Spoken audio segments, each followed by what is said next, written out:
grilled me into, that's why the name came out, Budget Babe, right? Because it was always me working in a budget.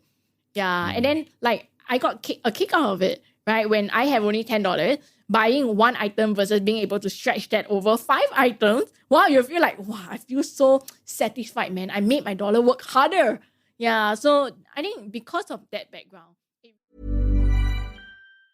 Imagine having one extra day every week. More time to cook healthy meals, work on that novel, or just binge some good reality TV. Now it's all possible with ClickUp, the productivity platform that'll save you one day a week on work guaranteed. It's packed with features and customization options that no other productivity tool has, so you can work the way you work best. Use code BizTech to get 15% off ClickUp's massive unlimited plan for a year, meaning you can start reclaiming your time for under $5 a month. Sign up today at clickup.com and use code BizTech. Hurry, this offer ends soon.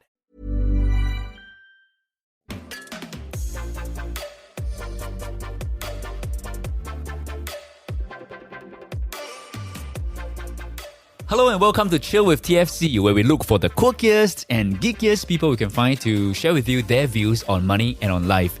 My name is Andrew, and today we have with us SG Budget Babe. Her name is Dawn, and she's the first female financial influencer in Singapore before influencer was even a thing. In this 2-part series, we'll be chatting with her about her financial journey, from how she navigates her investments to how she manages her family's finances and teach her 2 young kids about money. Let's get into it. Okay, let's go. Let's go. We've got SG Budget Babe. Let me serve you tea first. Senpai. 敬茶 to the, senior. OG. 你比我老啊 yeah, I'm older than you. But hey, this in the local financial content space. Hey, come have a tea. Okay. The local financial content space, right? I mean, this is the OG SG Budget Babe. If the local finance content, if we are the Avengers, yeah, like Black Widow or something. Let me serve you more tea. Yeah, she also happens to be the only female. Exactly. That's why founding member, only female. Are you still the only so-called, only female Finfluencer? I don't know. Am I? Or you're like, no competition. No, I feel like there's been a lot of new ones. Yeah. But I feel like everyone has a different niche. Yeah. Like there's this YouTuber I recently came to hear of. She's called Lisa Learns Adulting or something like that. Yes. We've had her on the show. Videos are viral, man. And I look at the length, 50 minutes, and number of views. I'm like, wow, for a 50 minutes video is very, very unheard of. Yeah. In depth. Yeah. So everyone, I think, occupies their own niche. Even with Kelvin Learns Investing, it's a certain flair and flavor. Yeah. But I think in terms of females, there's still very few. I see more of like lifestyle people coming into finance than a straight up finance person. And some of it is because of sponsored posts, right? Yeah. That they have to move into the finance space. Yeah, exactly. Yeah. I mean, you were an influencer before the word influencer was even a thing. I was a writer lah. You was a writer? A blogger, writer? A writer with a lot of people who like my writings. Yeah, because I told you when you first started the blog, I started reading it, right? And it's like, back then it was still, Blogspot? Yeah, it's Blogspot. Was there WordPress? No. There was WordPress, but I didn't use WordPress back then. You started with Blogspot, right? Yeah. And then you were... Okay, when was that? How many years ago? December 2014. Okay. 2014? 2014. That means it's been 7-8 years? In your blogging 8 career? years, yeah. Wow, okay. And so like you're looking at all this, new YouTube, TikTok, what have you, right? Like how has the local finance content space changed? I feel like people are more open to talk about finance now. They're no longer back in my days, right? Finance felt Spoken very... like a true OG. Yeah, yeah, it felt very 想当年. taboo. Yeah, 想当年, it felt very taboo to talk about finance. People are very secretive. They wouldn't tell you about salaries and how much they earn, how much they spend, how much they save. So when I started talking about that, it was really like, it was a shock. But nowadays, I feel everyone's just so open. It's like, yeah, I hit the 100K by 30 goal. I'm at this amount. And everyone's just openly sharing. I think that's the biggest change I've seen in the scene. Do you also think it's not as cool back then to talk about money? For sure. Yeah. I mean, back then also, maybe also because I'm female. When you're in your 20s and you're female, right? It's a lot of wanting to impress. So it's all about like going to cafes, taking pretty photos, being nowadays seen. still like that. Nowadays it's also like Maybe that. I just grown out of that phase. But it was a lot about that and like wearing brands and all. So to have someone who was coming out and saying, I buy stuff on Carousel. Yeah. I don't go for brands. I don't like branded bags. I never saw the point of spending on them. I save a lot of my income. I don't eat out at cafes very often. Yeah, so it was very against the norm. Yeah, and I did get a lot of hate for it. But why? I think like it was just whenever you go against the norm, I guess people just hate on you. I was getting hate from both sides as well. Like the guys would be like, "Oh, she must be living off her boyfriend." You know? Okay. And then, or like, "Oh, she must not be giving her parents money. That's why she can save." Whereas the girls would be like, "Hi, yeah, she's just like not like us." So I was getting like a lot of negativity from both sides, but I also had a lot of like silent supporters, and they were like, "Thanks for coming out to speak on this. You really say what I always felt or like was always asking or wondering about." So I tried to focus more on that. I think today, if you look at the scene, there'll be less negativity because people are kind of past that stage already. Yeah, but you still have to deal with both ends lah. So people are more open. You have to deal with both positive and negative. But overall, the scene has become more welcoming, more embracing. That's the thing about putting yourself out there. You're gonna get all sorts of weird comments. Yeah. Right? I mean, it's still the case nowadays, and as is back then when you just started. And the thing about finance content, I didn't realize that people will have negative comments about you being good with saving. It's like, because how can you say something negative about that? I think it's because like when I make certain statements on why I choose not to spend on certain things, people take it very negative. They take it as a judgment of their own spending expenses. Okay. Yeah, so it's like if she says that she doesn't see the point of spending on branded stuff, are you saying that I'm wrong for spending on branded stuff? And they take it very personally. Yeah, they feel it's a personal attack. Okay. Exactly. So then they respond in very hateful manners. And I was getting that from, just everyday people as well as some influencers back then. Yeah, so it was a little bit hard, but I think today the conversation has matured a bit more and there's all that talk about like, being kind and that, money is it's up to everyone on how they want to spend it. Just because I choose not to do this doesn't mean I'm saying that you're bad for doing that. Yeah, it's just different preference. Back then, there's a traditional mindset that if you keep talking money, you're very money-minded. Yes, exactly. Money-faced. Correct, yeah. Whereas now it's like, okay, you're savvy. Yeah. Last time the term was very stingy, Stingy, penny pinching, miserly. Today it's savvy, prudent, thrifty. So it's like, the tone has changed a lot as well. Brand has evolved so much, right? That I kind of forgot that there's the word budget in your original title. Yeah, that's where you started, right? Yeah, exactly. I mean, now you're talking about so many investments, even crypto, but back then it was really about how to save. Exactly. That was in the brand, exactly. right? SG Budget Babe. Yeah. This show is sponsored by Charles Schwab. Schwab's passion for serving clients is more than standard practice. It's part of who they are. With transparent pricing, 24/7 live support, and a satisfaction guarantee, the people at Schwab go the extra mile to help you on your investing journey. Imagine having one extra day every week. More time to cook healthy meals, work on that novel, or just binge some good reality TV. Now it's all possible with ClickUp, the productivity platform that'll save you one day a week on work guaranteed. It's packed with features and customization options that no other productivity tool has, so you can work the way you work best. Use code BizTech to get 15% off ClickUp's massive unlimited plan for a year, meaning you can start reclaiming your time for under $5 a month. Sign up today at clickup.com and use code BizTech. Hurry, this offer ends soon. How did you get started? Like, why did you get yourself involved? So if I were to tune back time, I remember it was back in 2014 and I was at my new job. I just more or less settled in. I was telling my then boyfriend that I feel like I don't get to write as much. And I love writing. My childhood aspiration was to be a published author. Yeah, so I was like, I want to do more writing. Business writing, not the same, So he was like, why don't you start a blog? I'm like, oh yeah, why didn't I think about it? What should I write though? Like, about what I ate. That was the days, right? If you look at the OG influencers, it was like, here's what I ate, here's what I wore, here's what I did. And I was like, things are still the same. Yeah. We haven't changed much, but yeah, okay. Yeah, but I didn't want to go down that path. I didn't want to write stuff like that because I felt like my life was boring anyway. I'm always doing the same old thing. And I repeat my outfits. Why should I write about what I wore? Then people know, hey, didn't she wear that last Monday? Like OOTD. The same every day. Yeah. Exactly. So then my husband, my then boyfriend, now husband, was saying, okay, what have you been talking about recently? And I said, okay, in my recent meetups, I have been talking about how I save quite a bit of money because I did hit a good savings milestone last year. He was like, then just write about that lah. Just write about what you thought. Very easy, very difficult, man.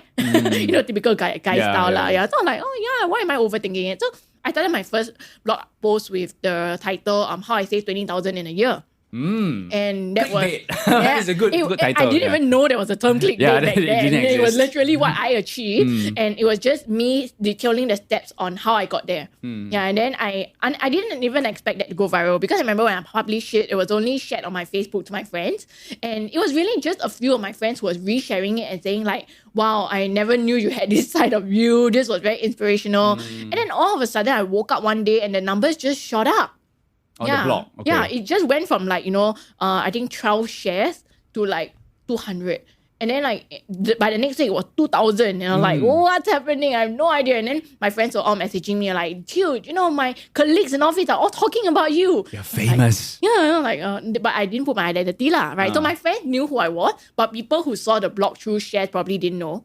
Yeah, so I was like, what just happened? And then I was just glad that people liked what I wrote, and then from there, like the encouragement and supporting words that I received spurred me to continue writing. Yeah, and then I guess maybe because the first defining post was about money, that just kind of like cemented the path from me. Oh, you already had a logo back then, do you? I had Budget Babe right then. Yeah, a Budget Babe. I mean, you kind of knew it was going to be finance related, right? No, actually, I just came up with the name Budget because I thought it was catchy, and I just. In fact, the initial on Budget Barbie. That was back then. That was actually Bong Chiu Chiu's stage name on CC Click TV or CC something, right? So I was like, Click Network. So like, I had to change it. So I changed to Budget Babe. The Budget Babe. Yeah, still BB. Okay. But until today, my email is still SG Budget Barbie. So, no wonder. So the first title that really got so-called viral back then, well, viral wasn't even a word, was the saving $20,000 in a year. Okay, and the thing about these kind of titles, right? Even right now, right? Just like you mentioned, or making 100,000 by 30 years old, then there'll be two groups of people. One will be like, that's impressive, and the other one will be like, that's so little. Right? Yeah. Like 20,000 a year. Or like, humble brag. Yeah, like, it's interesting, like how there's always like different opinions. And you mentioned a few times just now, right? Like as a female, you had a bit more, you had to deal with all of these comments a little more, right? Like, how was it like, being a female, writer, blogger, influencer in this space? I think on hindsight, it was probably good that I was already attached by then. Okay. So I didn't have to care so much about other people because, well, as long as my boyfriend was comfortable with it and he liked me, his family likes me, that's all that matters. Who cares about strangers, right? So I was a bit more comfortable, but of course it got to me as well. And I had a lot of times where I'll be like, walao, this guy, he just accused me of not giving money to my parents. What does he know about me? Don't you know how much I give? And then my boyfriend would be like, hi, you don't have to care about that. So it helped having him around. And then like, with that, it made it a bit easier to get past those hateful comments by having his support as well as focusing on the positive ones. And then over the years, I think you just kind of learn how to deal with it and a little bit, not really immune, but you learn how to ignore people who don't really matter or who like just judge you and they don't really follow your path to know what kind of person you are. How do you deal with you being famous? Although you were like a pseudonym. I mean, you never showed your real face, right? It's just a cartoon character. Until much later. Much later. When was that? I think I only showed in 2016 maybe. You started your YouTube? Or no, what's the reason for showing? Actually, it was really because I think in 2016, Nafnang approached me. Okay. Yeah, and Nafnang, I mean, they don't really exist now, but back then they are the ones who managed Xiaxue and all the influencers, right? They so were I was like, YouTube before YouTube. Exactly. And they came to me and they said like they could help me to monetize and get me gigs, and I wasn't doing any of that. So I was like, why not? Okay, if it's a side income thing, then I don't mind. But the condition was that I had to show my face. So I was like, okay lor. Exactly. Okay lor, let's just show. But I was hesitant in the beginning because like I also didn't want people to judge my content based on my face, which I feel is very.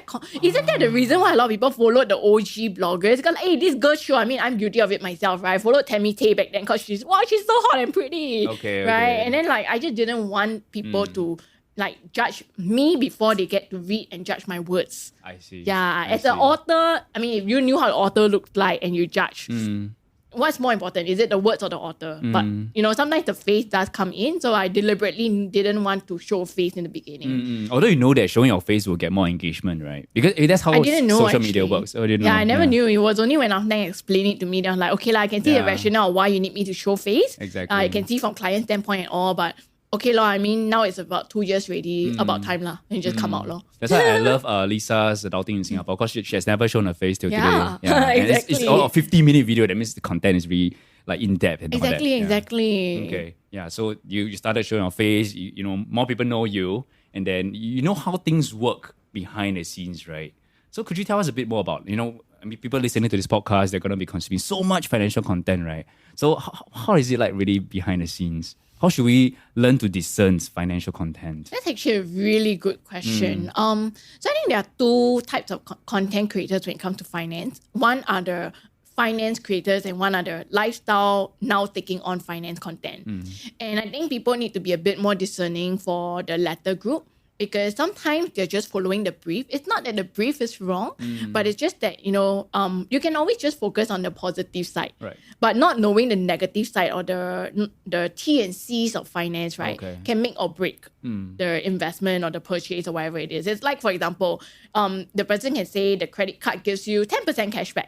But if you don't hear about the part that needs you to spend $1,000 a month, then you might be signing up for that card and spending $500, and then you feel cheated at the end when you realize you didn't get anything because you didn't see this fine print because that was not communicated. And I think that is what is happening with a lot of the finance product nowadays.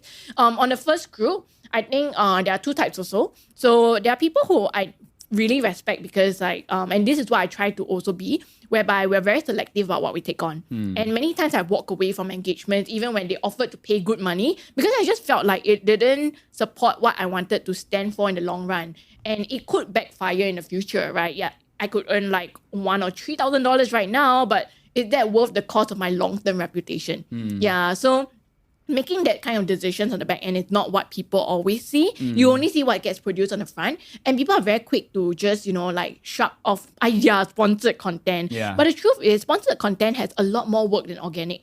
And because a lot of the finance creators that I know and respect, right, we fight really hard to put the sponsored content in the way that we feel is the best. Yeah, so like when I work with clients, I make it very clear, you must allow me to put in like the T&Cs. They'll be like, can you remove the T&Cs? We don't want people linked it. And I'm like, no, it's a budget babe thing. If you don't want to put it in, then I can't do this gig. I'm sorry. And even if it means like I've already done the work and I have to throw away that whole gig because of this tiny thing, I'll refuse to budge. Yeah, or things like, I have to talk about the pros and cons. Yeah, if you want me to talk about a certain product that isn't always the best fit for everybody, I need to say who is good and who is not as suitable for it. But the clients will always be like, no, I don't want you to say who's not suitable for it, right? I'm like, no, I have to. Yeah, and I think having those conversations on the back end, you will be able to see it in the content, not just from one piece, but over time. When you follow a finance influencer, you can see that when they always try to be objective and promote two sides of the story, right?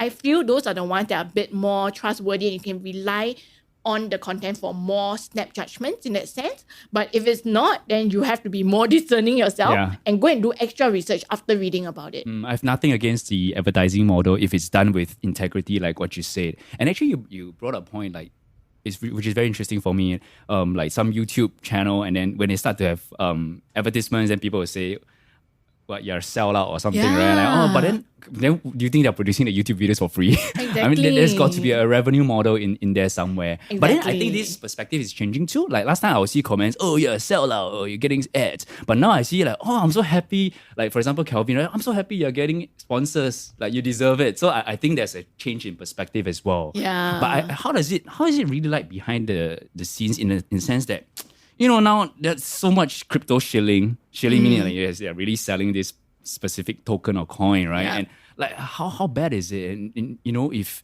as an audience, if you don't know that this is what's happening, you could be taken for a ride, like you were saying. Yeah. Exactly. Like, do you get a lot of people asking you to shield this particular token? Of or what course, have you? NFT projects, NFTs. tokens and all. But I think it really is about doing one's own financial due diligence. Okay. Yeah, because it's hard. Even as a content creator, it's hard for me to look at another content creator and know for sure whether he or she was financially incentivized to do it. And not everyone is. Shouldn't the open. default assumption be like, yeah, most likely it is? Yeah, but some people don't, right? Some people are like, they really genuinely are just sharing because they think it's a great deal and they're not being compensated for it. How do you tell the difference? It isn't always as clear.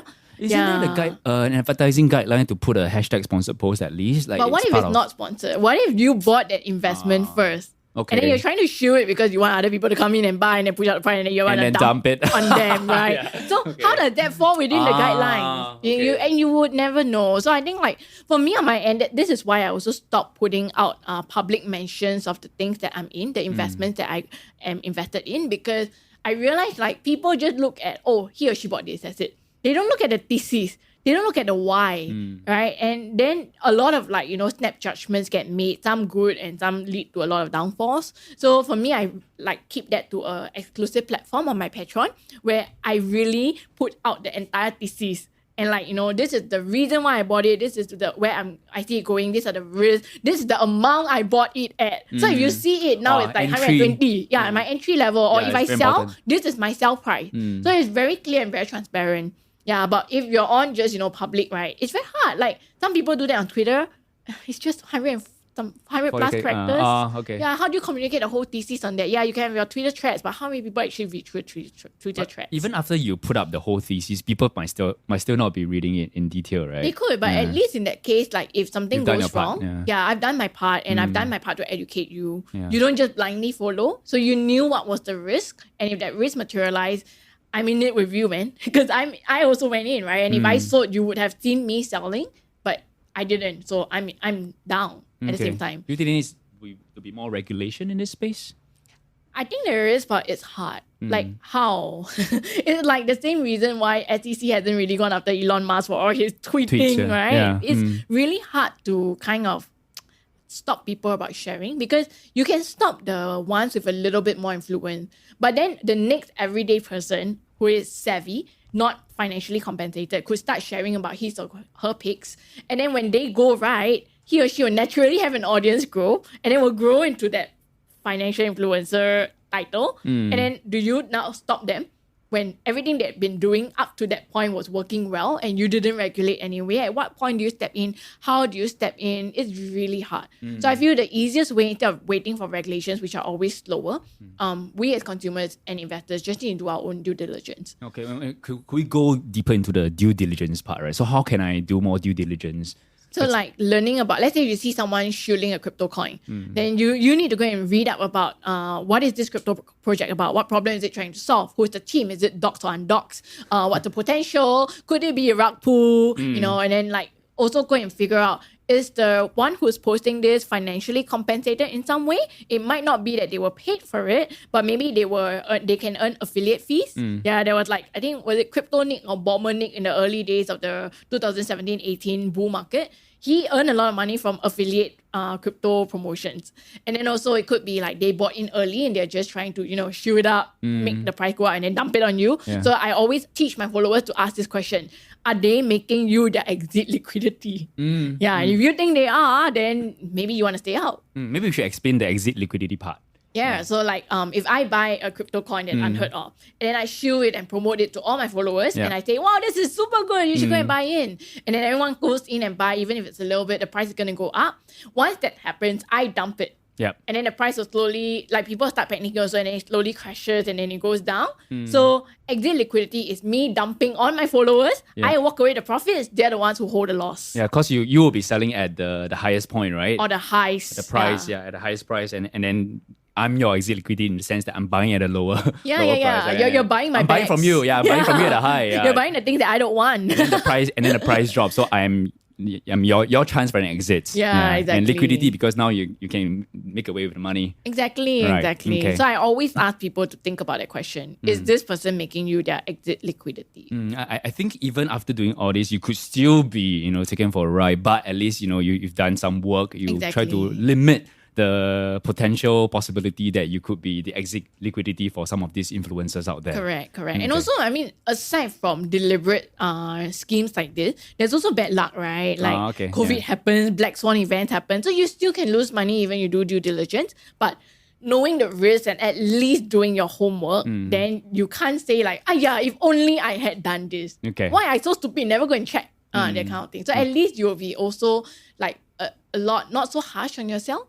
Yeah, because it wasn't something that you could accurately predict anyway. And I think that happened a lot with the Luna crash. You see, since you brought up Luna, right? I mean, it's not a scam in the sense that like the founders are trying to cheat you of the money, but the project just failed, right? Yeah. And there were so many Singaporeans on it. I didn't realize there were so many Singaporeans on it. Not just Singaporean, I think worldwide, everyone was on it. Yeah, but of course, then a good number of Singaporeans lost some money, right? Do you hear any stories? A lot. Yeah, lots of people involved in it. But I think the thing about Luna was that it was very sad, right? On one hand, you had like maybe 10% of the conversation talking about the warning signs. And even when I actually look at the whole Luna thesis and I did due diligence and all, I saw those signs, but you weigh your chances. Right. And you'll be thinking, and this is exactly what I thought, what are the odds that it will fail? Yes, there are the chances, but like maybe a 5-10% chance. And then like if it fails, the problem is that it will be like a Lehman Brothers wide collapse. There are so many other projects, all the C5 and all that are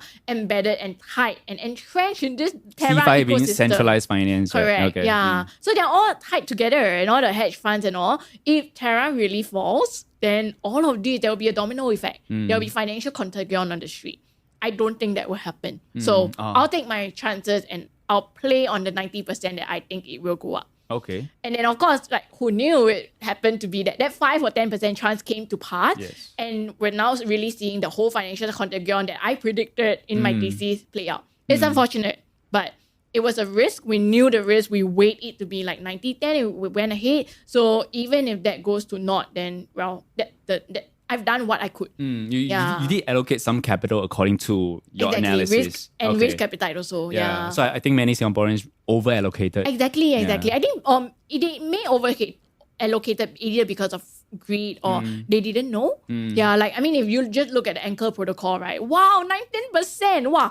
If let's say you have 100K in a fixed D or it's just sitting in your bank, you're like, why should I put in a fixed D for just 1 or 2% when I can get 19 point something %? Yeah. Yeah, and it's in a stable coin as well, right? You can switch it to that's the word, so you think that it's stable, it's good, and then you move everything into it. And that's where the problem lies, because when something's too good to be true, then it usually has a downside that you may not be familiar with. I have $0 in Anchor protocol, by the way.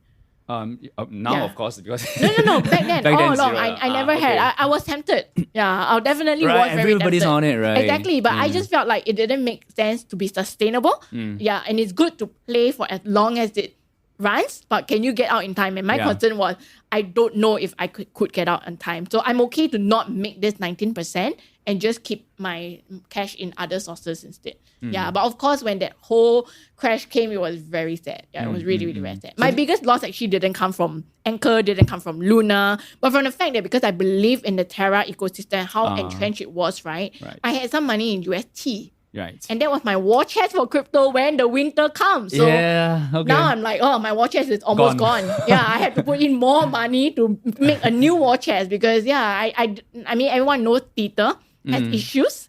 Yeah, and I felt that UST was a better stablecoin than Tether, and when that went to naught, it was just like, wow. So this is an example that you can do your due diligence, but you still got to be prepared that it doesn't work out. Your thesis fail, and then you got to. That's why you allocate according to your risk profile and how much analysis and how much you think it deserves, right? Exactly. And don't over allocate to it. Yeah, portfolio allocation is super important, but I think it's a skill that many people lack. Yeah, they tend to go for where their greed leads them. When did you start investing? I mean, back then, SG Budget Bay was about saving money, but when did you start this investment journey? I actually have to thank my early readers because when that post went viral, I think it caught the attention of several other OG financial writers and bloggers. And they told me, like, now that you have this sum of money, you should look at investing it. And that caught my attention. I was like, I still remember that comment on my blog. I was like, what is investing? I mean, early 20s, right? Yeah, exactly. I was like, I've heard of this term, but never really knew what it meant. So I started reading up. And then, of course, everyone recommends reading The Value Investor and Warren Buffett's letters and all that. So I started. That's how we got started. Exactly. So I went through all the books and all that learning, and then it got very intriguing. Yeah, I really like learning about it. And then I started investing the year after. So I think that was in late 2015 or 16. Yeah. So I deployed right before Trump became president. Okay. Yeah. That doesn't feel very long ago. Yeah. It's like, I mean, of course, the whole journey has been 8 years so far. Yeah. Wow. Because I think the topic of finance is generally, it's by itself intrinsically very appealing to you. Like, you're interested in it. Do you know why? What is it my about you background. that you like it? Background? Yeah, because I grew up as a lower middle income family. So like, I was always seeing my friends go on holidays, and telling me about their travels. And I never sat on an aeroplane until I was in uni, and I funded my own aeroplane ride. So it was always like, oh, I wish I could have those things as well, but I never. And I needed to save up to get what I wanted. So when I was younger, I was a bookworm. I said my dream was to be a published author, right? I love reading Harry Potter, Enid Blyton. And I had to save up to buy those Harry Potter books. It was expensive, okay? It was like $40 for a student who only gets like $10 pocket money a week. I had to save for very long to get to $40. And I think just having to do that throughout my life just really grilled me into... That's why the name came out, Budget Babe, right? Because it was always me working in a budget. Yeah. And then like I got a kick out of it, right? When I have only $10, buying one item versus being able to stretch that over 5 items, wow, you feel like, wow, I feel so satisfied, man. I made my dollar work harder. Yeah, so I think because of that background, it really shaped me into who I am today. And I think this is where our childhood influences and our childhood background, how money is being regarded, really shapes our outlook in life. Because I see the exact opposite with my husband. Yeah, he never grew up with a lack. Whatever he wanted, he was always given. Okay. Yeah, so he doesn't see money in the same way as I do. Yeah, he doesn't think about the downsides. When, let's say, if he has X dollars, he'll be living and spending X dollars. But if I have X dollars, I'll be like, I need to put aside 20% for emergencies, 30% for this, and the way we think about allocations is very different. So how do you manage your finances as a couple? I'm the CFO. You're the CFO. Yeah. But because you mentioned that he never had a lack, right? So, okay, I know someone who's also like that. And because of that, they have an abundance mindset. I feel relatable. I feel I can relate to your story in the sense that, I have to like work hard to get the things that I want in life because I wasn't given enough resources, like middle income family and all that. So I can feel that. But when I look at my friend whose family run a business and therefore since young, right, like money just flows in and out easily for him. But because of that, right, the way he operates, right, it's abundance mentality. Like to him, money will just come back. Yeah, and he doesn't anyhow spend, but I mean, he doesn't look at the price tag when he spends also. Yeah, so I don't know if that is missing from my own equation in my own life. You know what I mean? Like, because we've been operating in scarcity so much so that, like, because Budget Babe is about saving money, right? But there's only so much you can save. Exactly. Right. Exactly. That's what I actually wrote about in, I think, the second or third year that I was tracking my expenses. Because I realized, right, I was saving and I was getting a kick of how much more I could save, right? And then it hit a breaking point. I just couldn't save anymore. And in order to increase my savings, I needed to earn more. And that's when my mindset completely shifted. So it wasn't about now I anyhow spend. I continue to keep the habits that I had, but earn more. I agree. I have a similar experience. I was tracking my finances as well. And then I was like, like you keep focusing on the small things in life. They forget the bigger things. Correct. I mean, ideally, you should do both, save more and earn more. But the one that's going to really have a huge impact is your, revenue. Correct. Or your money coming in, right? Correct. Yeah. But I think for people who grow up on the opposite end of the spectrum, it's harder for them to have that controlling mindset. So like you said, your friend doesn't really look at the price tag when he spends. But if it was the opposite, right? We always are used at looking at the price tag. Yeah. Now we can afford not to look at the price tag. And that's an easier shift than telling someone who has never looked at the price tag to now, hey, you need to start looking at the price tag now. Yeah, but sometimes I feel that scarcity mindset kicks in. Like I still feel guilty at some level if I feel that I'm spending a lot, and I can afford to take more Grab rides nowadays. But when I see that the Grab ride home is $30, like 我下不了手 I cannot press that. Like, you can afford it, right? In a way, but oh my god, $30 go home. Yeah, but that's also because you know that you can get more out of your $30. But you see, if you're in a situation where you need to get a place urgently, or if it's like $1 million deal, you'll just spend the $30, right? Yeah. So you'll be like, this $30 is nothing compared to the 1 million I can earn if I show up on time.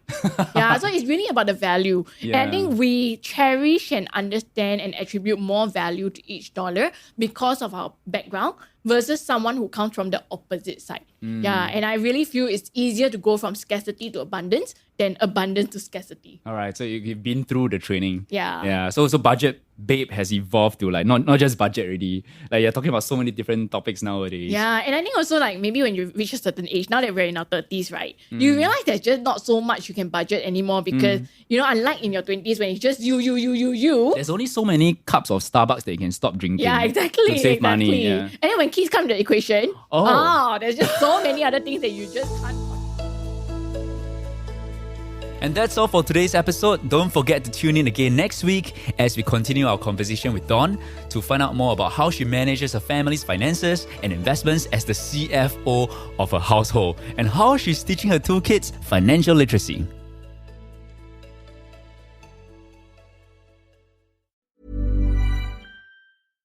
Do you ever think about your money? Sure you do. Well, your money's been thinking about you too, and it wants you to know that a financial plan can lead to 2.7 times higher net worth on average. That's why Schwab makes starting one easier than ever. Visit schwab.com/plan today to learn more.